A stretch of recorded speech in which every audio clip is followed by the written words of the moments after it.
Hi, everybody. We're so excited to have Beth Harp from Kids Meals with us today.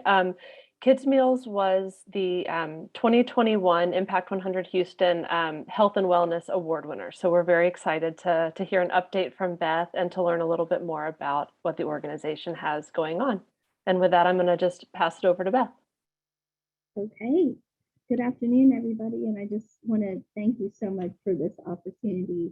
It's been just so wonderful to be able to partner with you to make a huge difference for Houston's hungriest preschool-aged children. And I want to give you a few updates on Kids Meals. And then if it's okay with you, I wanted to show a short video. And it'll give you a little bit more information on why Kids Meals is such a critical need, essential program for children that are living food insecure in our city, because we are helping with that just critical brain development that is occurring all before the age of 5. So does that sound okay? Okay.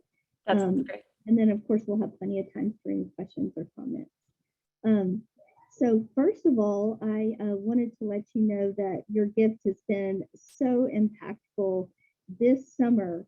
As an update for you guys, the need has been so great, and we take on all the siblings in the home of our little ones during the summer. And so we are up to almost 9,000 children a day that we are providing a healthy meal for.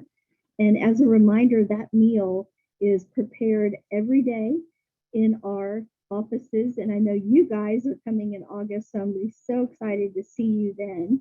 But the volunteers that are coming every day are a huge part of making it happen for hungry kids. So we are preparing a sandwich or a wrap that has healthy protein, lean ham or turkey and cheese. We also do wraps for the kids, and we also do PB&J. And we've been so fortunate as part of our partnership with Pepperidge Farms to be getting so much bread, and we're part of their zero food waste. And so we pick up from them bread every week that otherwise is going to be thrown away. But they know that we're a great partner because we can turn it around so quickly. So we've been getting this wonderful raisin bread. I'm sure you guys have had it, or your kids have had it, that cinnamon raisin bread. And we were like, what are we going to do with this? But we've got creative, and our kitchen smells so good because we take wonderful peanut butter, and we're making sandwiches out of that. And it's great because it gives our kiddos some variety in the meals. And we know which kids are allergic to nuts or have any of those allergies, so we aren't providing those to those families. So in the meal, we've got a great protein item, such as a sandwich or a wrap. And then we also have a fruit item. We always want to do fresh fruit if we can. I just went out to the warehouse today. We just got in these beautiful little tangerines, and we've been doing fresh apples for the kiddos. And then if we can't get fresh because it's not available, we do like a applesauce or something like that to make sure we got some fruit in there, healthy snacks in there, and then also a juice, water, or milk. And of course, with our bags, we always like them decorated for the kids. So we're making that happen again with almost 9,000 meals a day. We've got 13 vans now that are loaded up every morning. And if you guys ever want to see something really incredible, I would invite you to come at about 8 o'clock in the morning. I know it's kind of early for people, but I would love to host you and just show you your donations in action. You're going to see all of our drivers, which we call hope providers, loading up the essential food for kids, many times that are otherwise going to go hungry. In addition, we now, this summer, for the first time ever, are able to provide fresh produce bags to our families at least 3 times a week, which we are so excited about because, you know, families that are struggling in poverty, that are struggling in food insecure homes, if you've got a budget and you go to the corner store or the nearest grocery store and you can buy a bunch of top ramen or a bunch of pork rinds or other food just to fill the belly, but you can't afford that food that is so needed, the nutritious food that is so needed for little brains and bodies to grow and meet their developmental milestones. You just can't afford it. You're going to buy the other food. So we are so thankful that we're able to be a partner in getting that fresh food, with the nutrients into the hands of our families. Last week we were able to distribute these huge watermelons to our families, and I know you guys know with this inflation right now, watermelons were running as high as $9 a watermelon. So we were so excited. We had kids just jumping up and down, so excited to get their watermelons. And I might have told this story when we were in our meeting when I got to present, but guys, we see kids that have never seen a pear before. They've never seen a peach before. And it is, it's kind of hard for us to imagine that.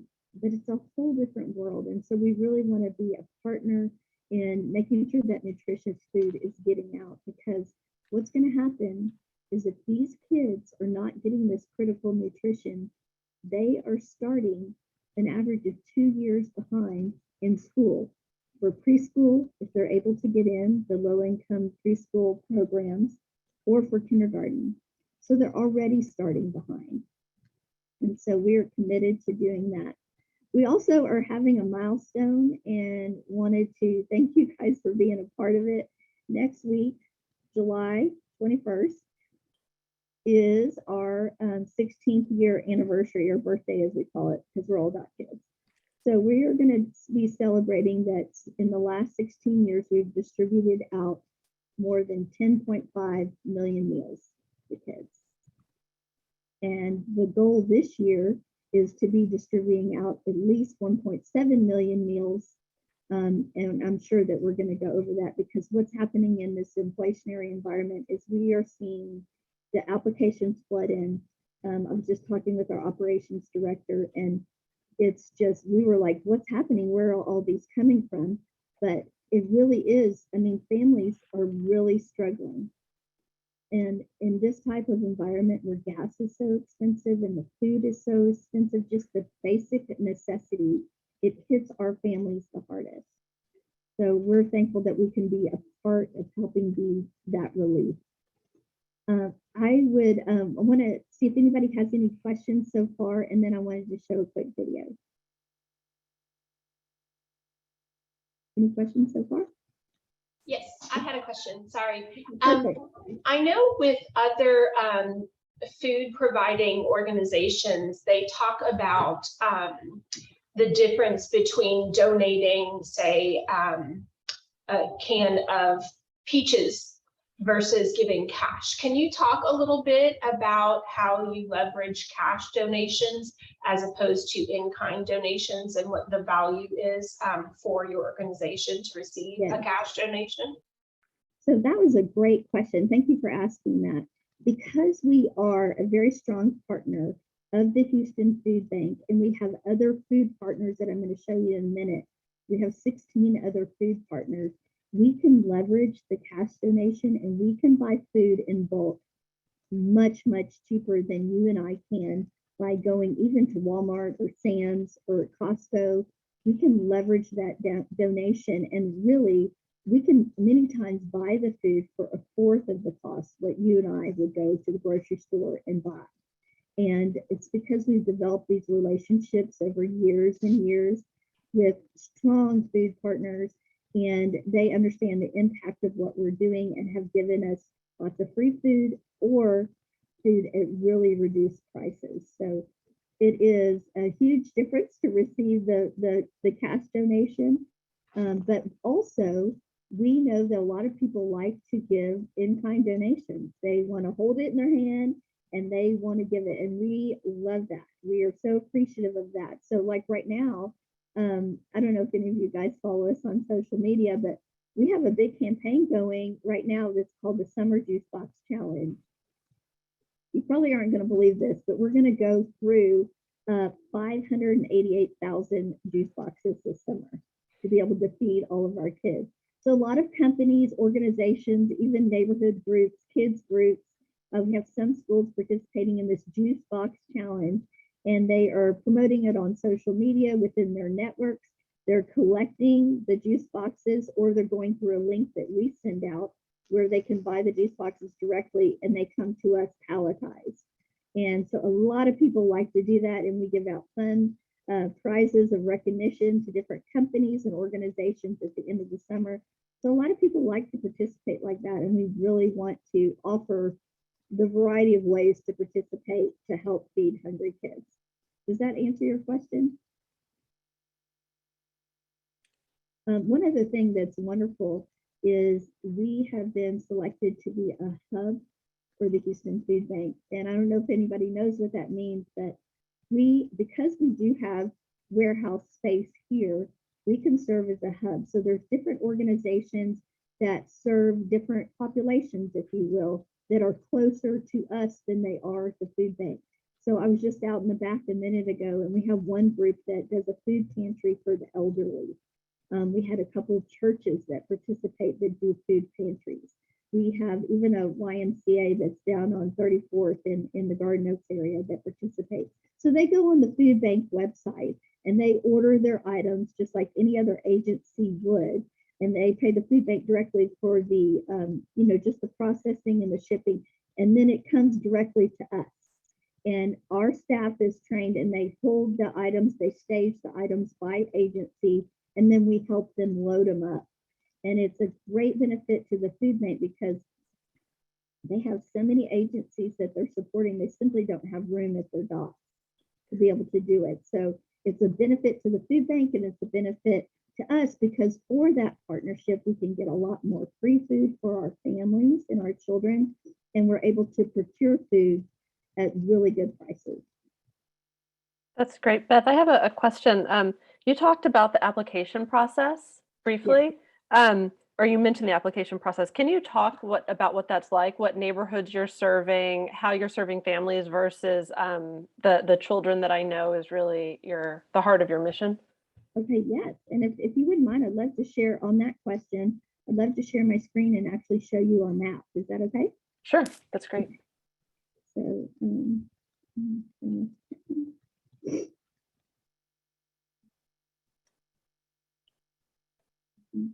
one second. It's not letting me. Let me try something else. I'm sorry. It doesn't let me do it. I had this all set up ahead of time. Just one second. I'm so sorry. No, you're fine. It happens to me every single time I have to do that. So.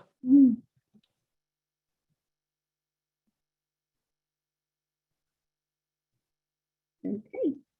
Let me do it in just a second. But I'll start answering while I'm doing this. So be respectful of everybody's time.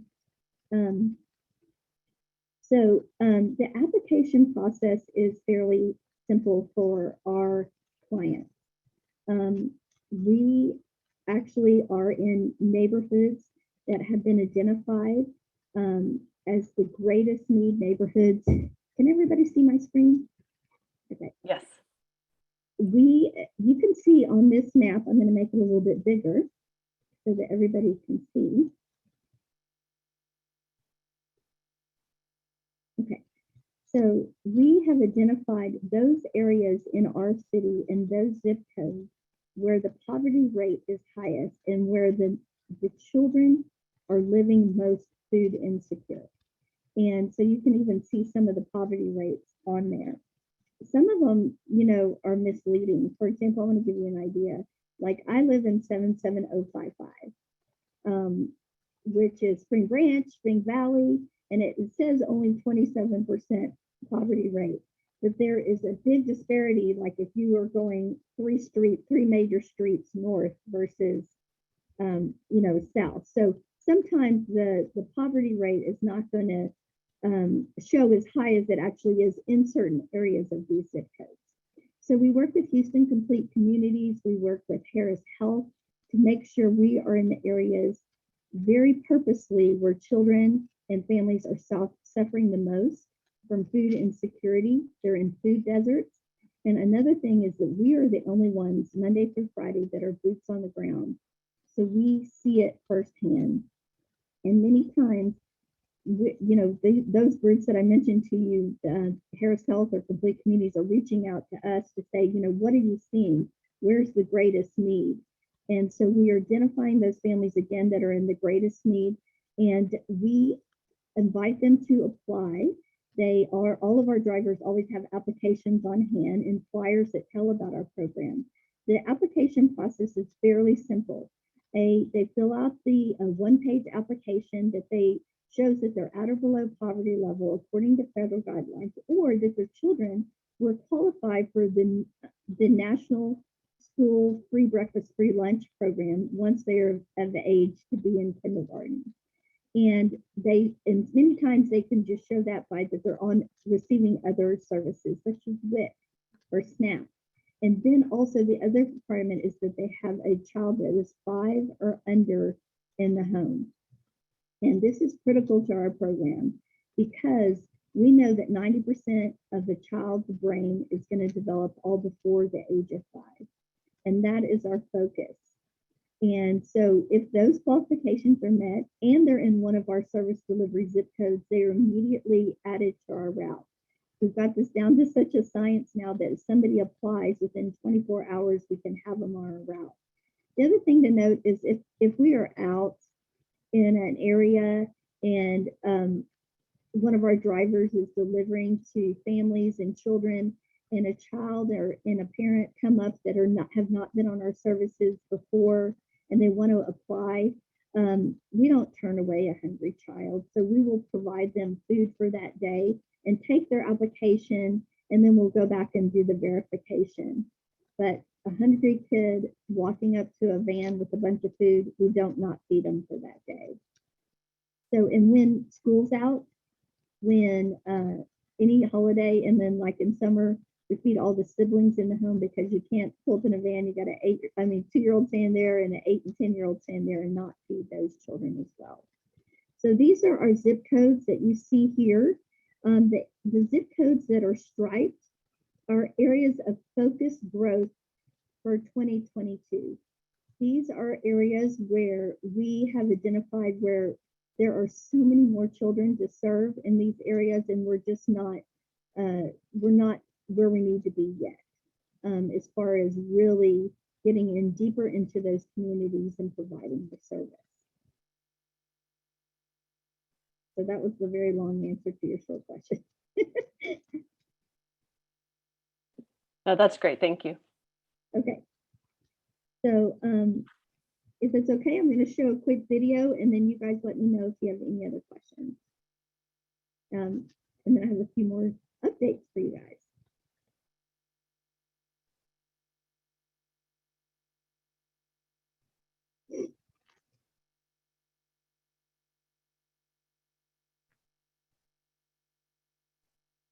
Okay. Well, maybe I'm not going to show video. I'm so sorry. I practiced all this before I got on. I apologize.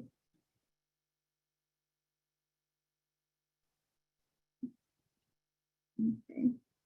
So test. While I'm doing this, are there any other questions right now?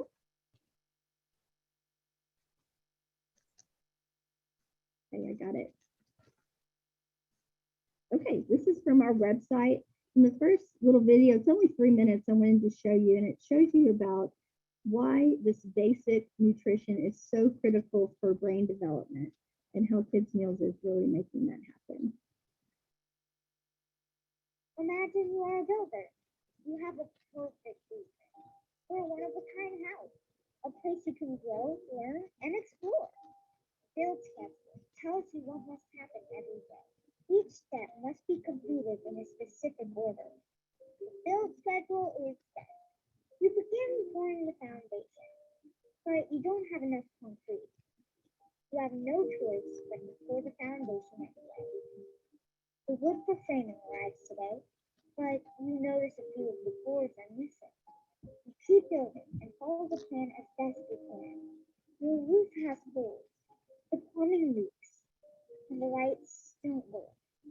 The perfect plan isn't perfect anymore.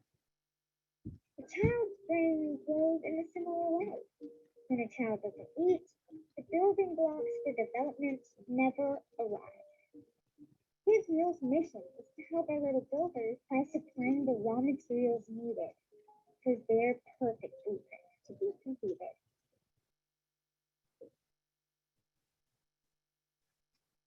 Okay, so that was one of our videos that really shows you how critical our services are.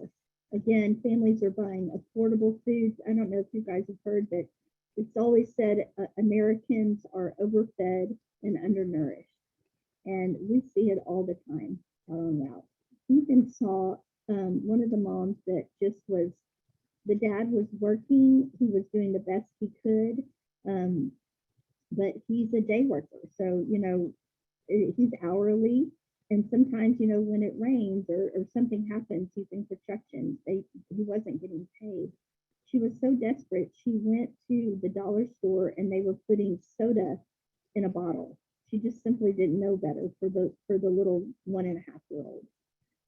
So we also, and when we distribute these grocery bags for the critical brain development and we distribute the lunches, a lot of times we will couple it with recipes for the families on how to use this produce, how to use the groceries that we gave you, and why it's so important to be developing those good nutritional habits with the food that we give them access to. Is there any questions so far? Nope. Okay, so I want to share one more time and tell you guys about some exciting news that Kids Meals has. We are growing. There are so many kids in our city that need our help. And I just wanted to show you what's in the future for Kids Meals and also talk to you about another grant that we received that's going to be incredible for actual social worker on our staff to make sure our families are getting referrals for services and that we have a good evaluation piece for that.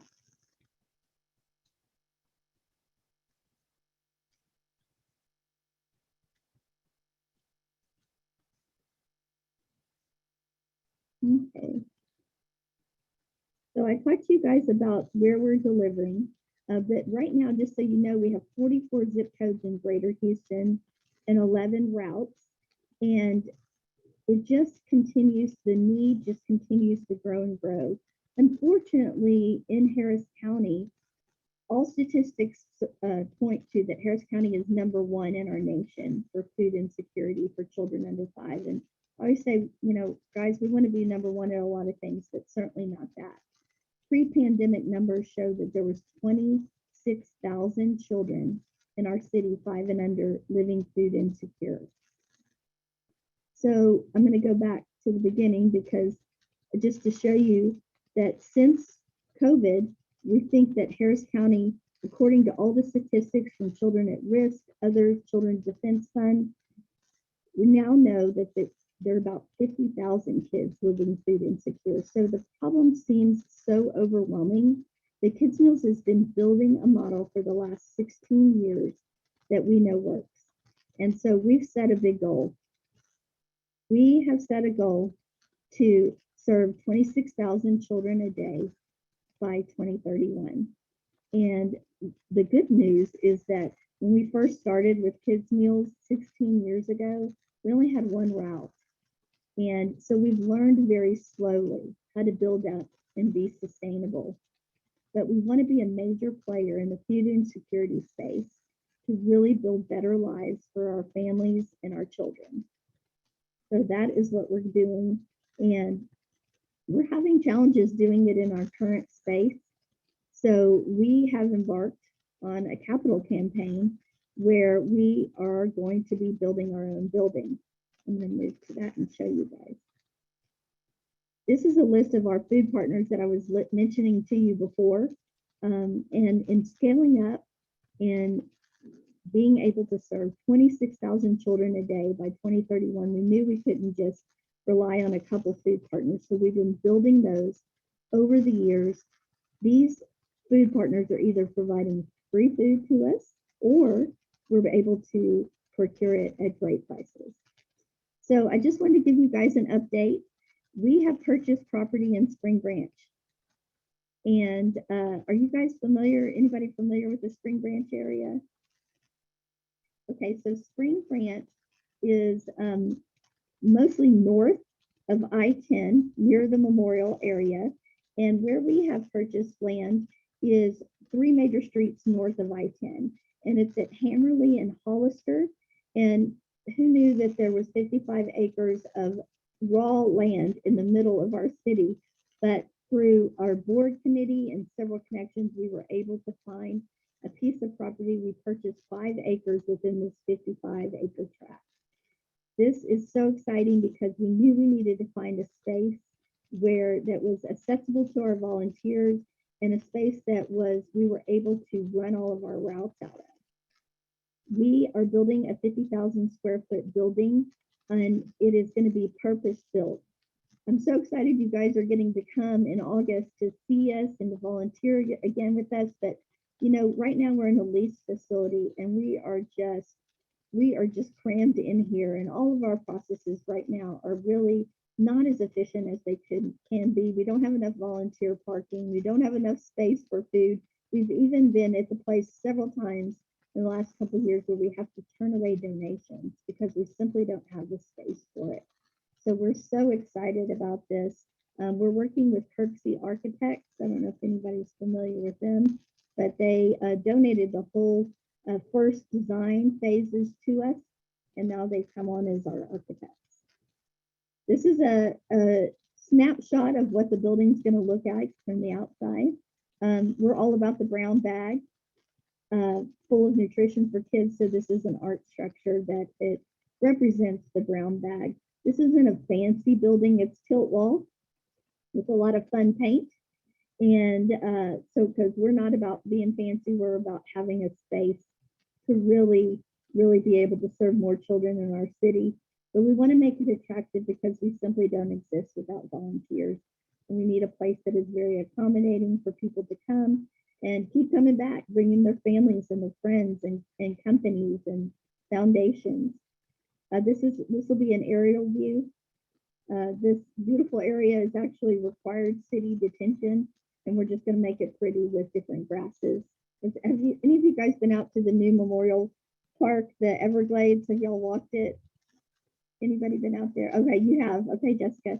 So they've done a great job with just different grasses and nature, you know, native plants, and that don't require a lot of maintenance because we're not in the business of landscape maintenance.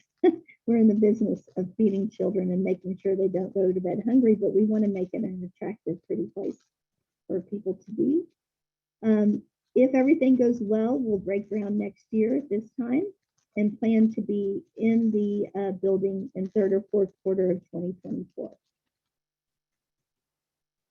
So just wanted to thank you again for your time and your partnership, and see if you have any other questions of us, and just so appreciate your support.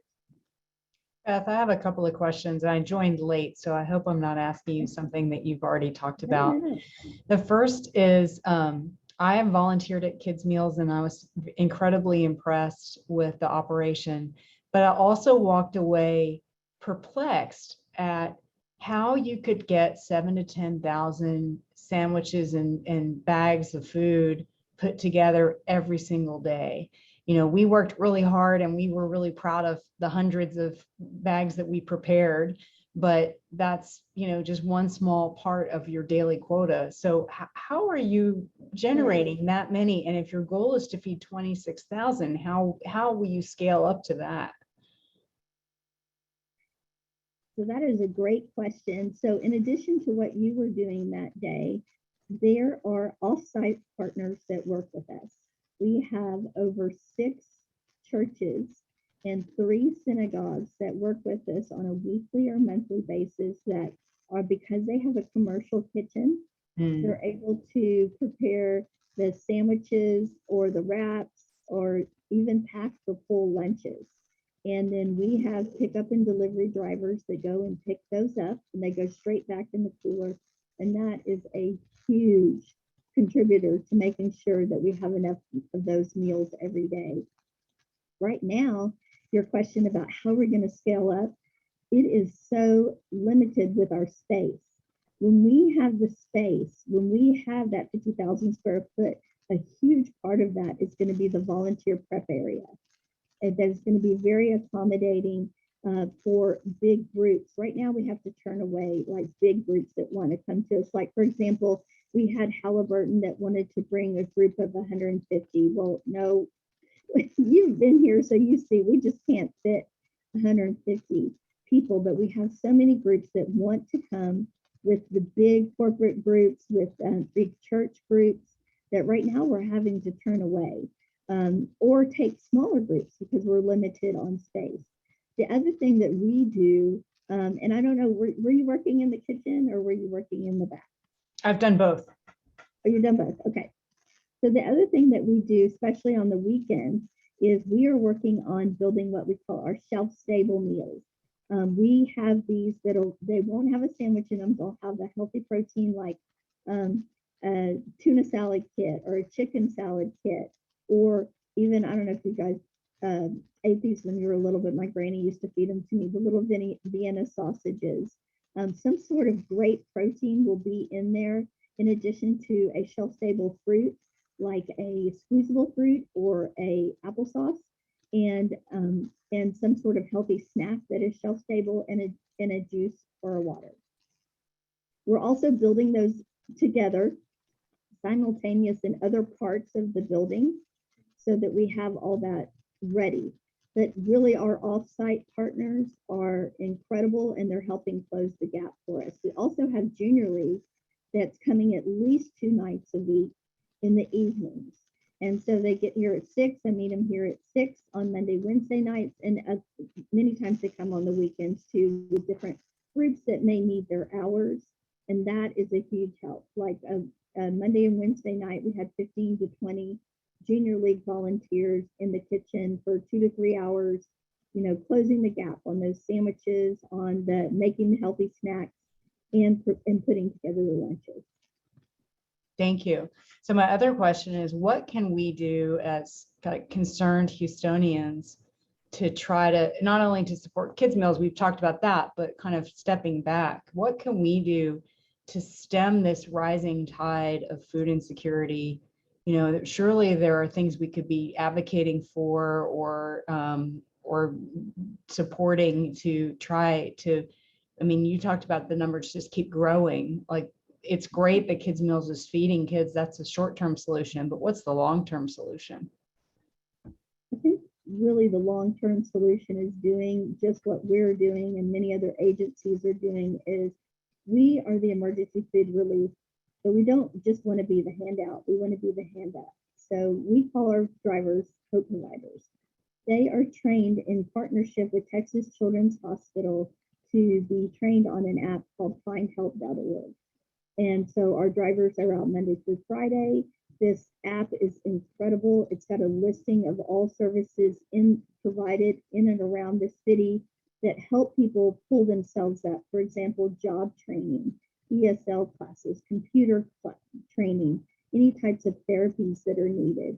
And anything also from utilities assistance when people are really struggling to rent assistance, how to get health care. There's just across the board, there's so many services available through this app. So our drivers are trained and they're referring out services on a daily basis to families, really to help pull themselves up. There's got to be that education component there, because otherwise what we see is poverty is so heavy.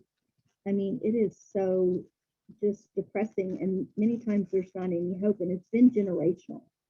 And many people feel like, well, why would I even try?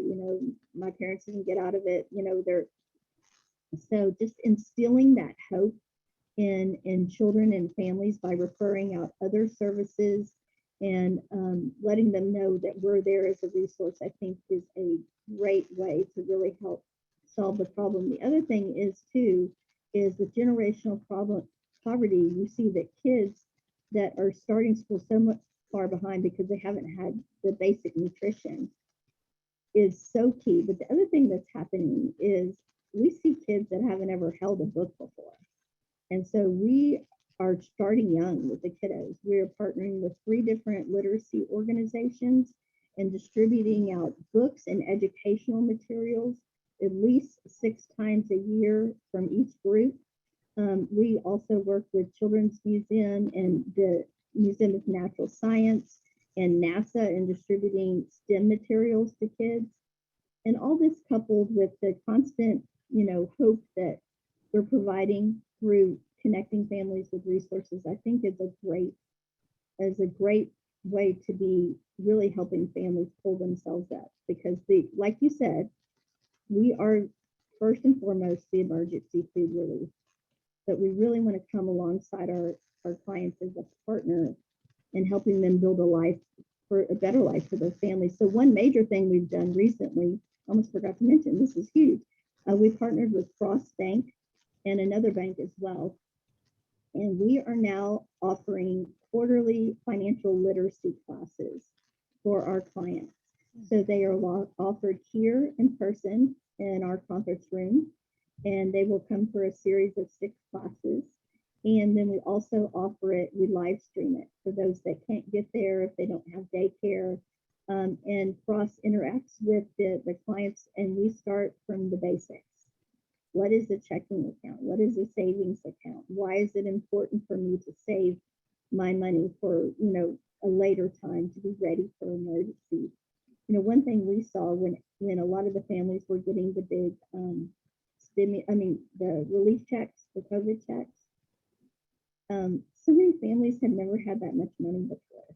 They and it's very exciting, if you've never had that kind of money before, what are you going to do with it, and it feels like such a relief, and oh my gosh, I could even buy something for myself. But with the lack of financial education, we saw a lot of people going out and getting a better, which was fine, better housing, a lot of people bought cars, with on these high, not good interest rates, and then they were, repossessed later when those payments went out. But really partnering with our clients on this financial literacy is, I think, huge. And the job training, partnering with people like SARE that are doing great work in training men. We are huge partners with Dress for Success, referring a lot of our moms over there to be trained and outfitted in suits and have that interview training, really to, again, just build a better life for themselves. Thank you. I wanted to ask about your capital campaign again. You were talking about it and you're looking at breaking ground in a year. How far along are you in the fundraising with your total goal, and where are you now in meeting that? Thank you for asking. I really appreciate it. So the total overall goal is 28 million, and just on capital, we're at like 13.2 million right now. And so we've got a way to go.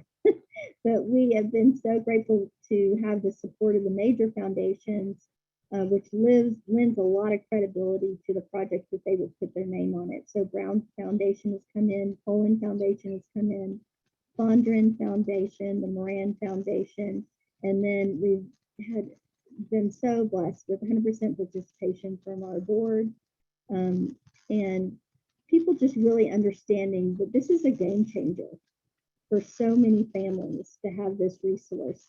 A couple of people are trying to come in. I'll let them in.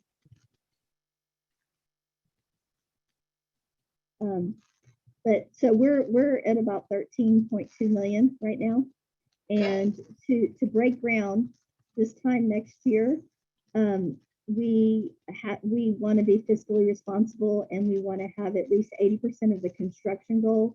The construction goal is right around 19 million. So we would like to have between 16 and 17 million.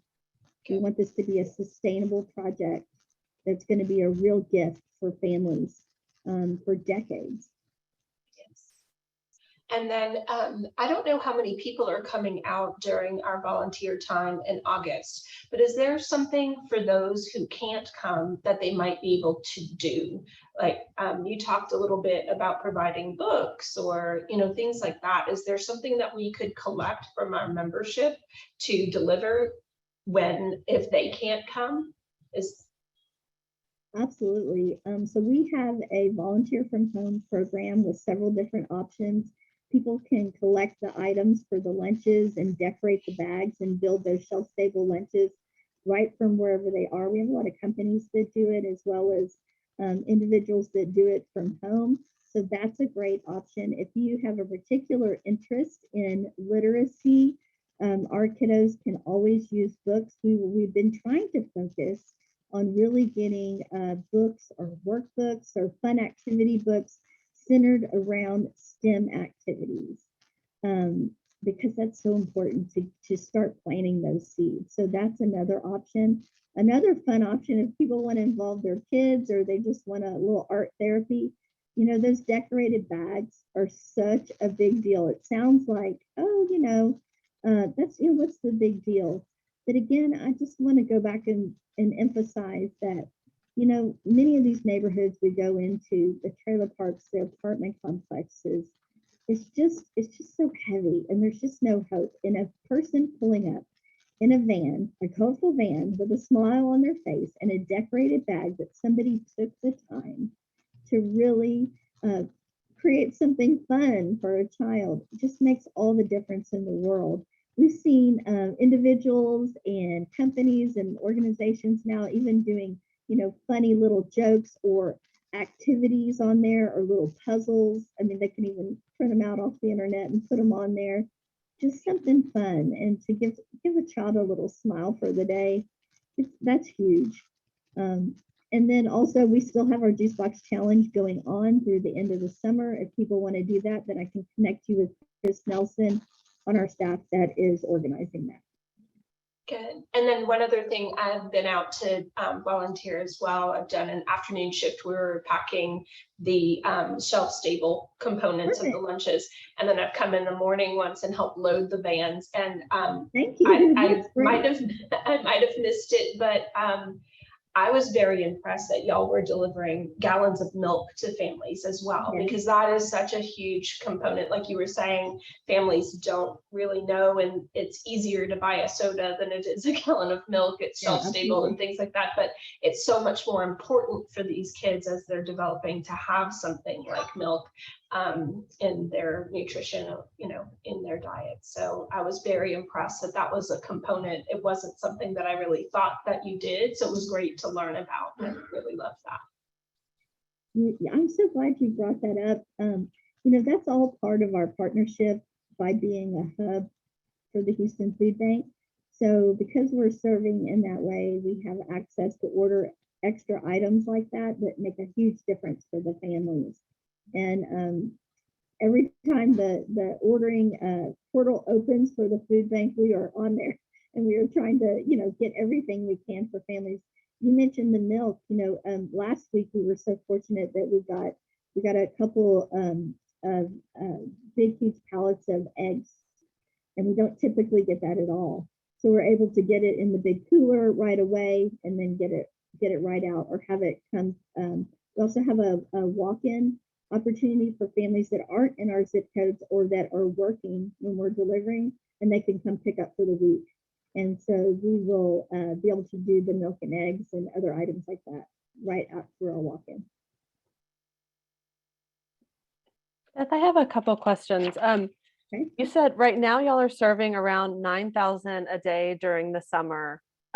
Is that similar during the school year, or it's increased over the summer months? It's increased over the summer months because we are taking on the older siblings of our core client base, which is 5 and under. So it will go down in September, but the core right now of preschool-aged children, 5 and under, that we'll be serving in September will be somewhere between 5,000 and 6,000 a day. Between 5,000 and 6,000, and then so for your longer term strategic plan, going up to 26,000 meals a day on average throughout the year. Michelle asked about the capital campaign, but from an operational budget standpoint, what kind of growth will go along with, like, how are you going to meet that need? And is it increasing? How is it increasing your overall spend and budget? Funny you should ask. We did a 5-year pro forma budget, and I can show it to you right now.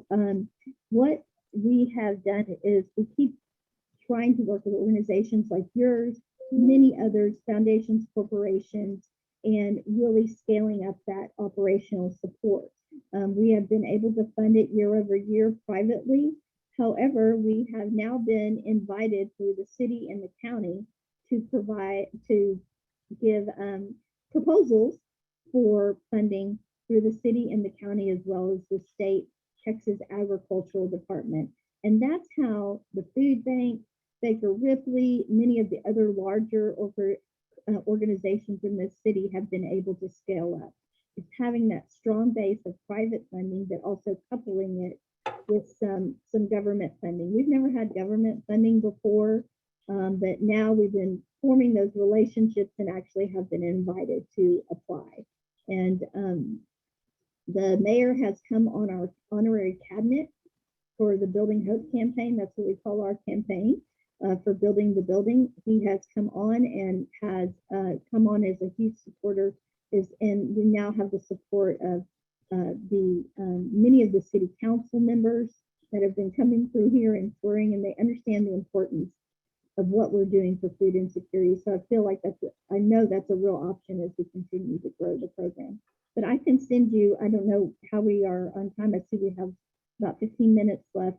Either I can show you the budget right now, or I can send it to everybody as a follow-up.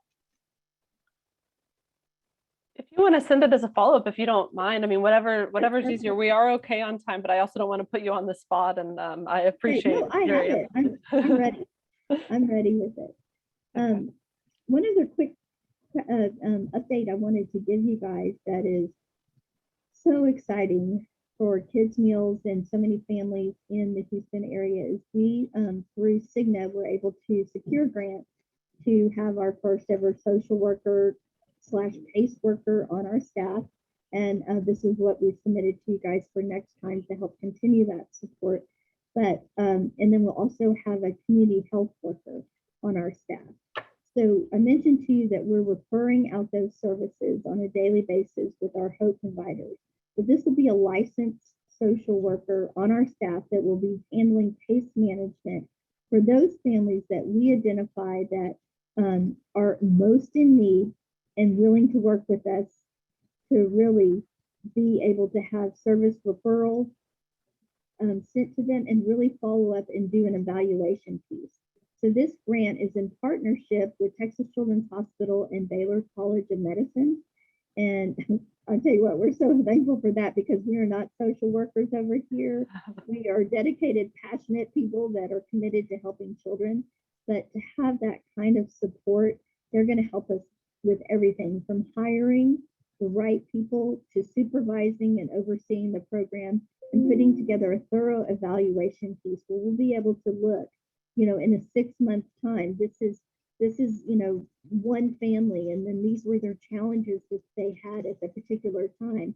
And we referred XYZ service and what's happening 3 months later, 6 months later, how are we helping this family to build a better life for themselves and their children. So we are really excited about that. And it actually launches August 1st.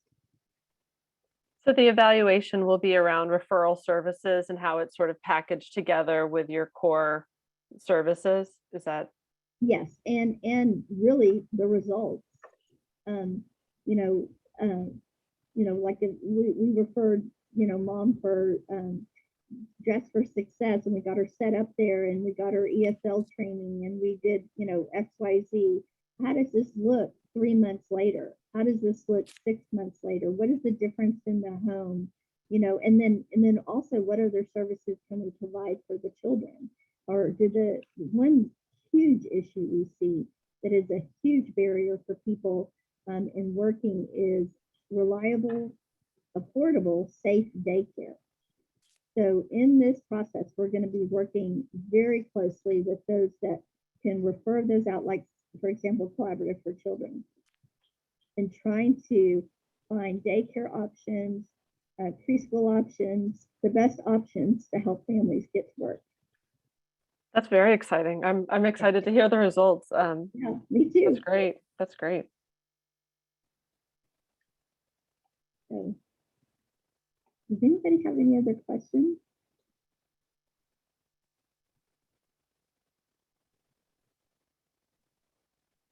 Okay.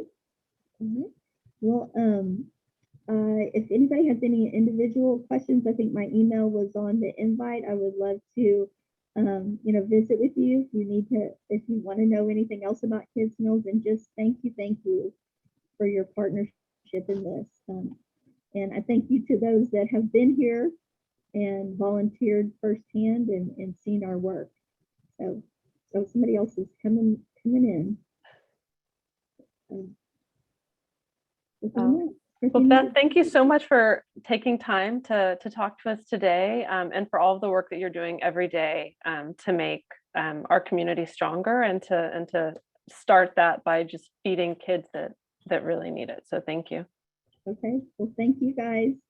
And I hope you have a great rest of summer, and I will see you in late August here for everybody that's coming. Great. Thanks so much, Beth.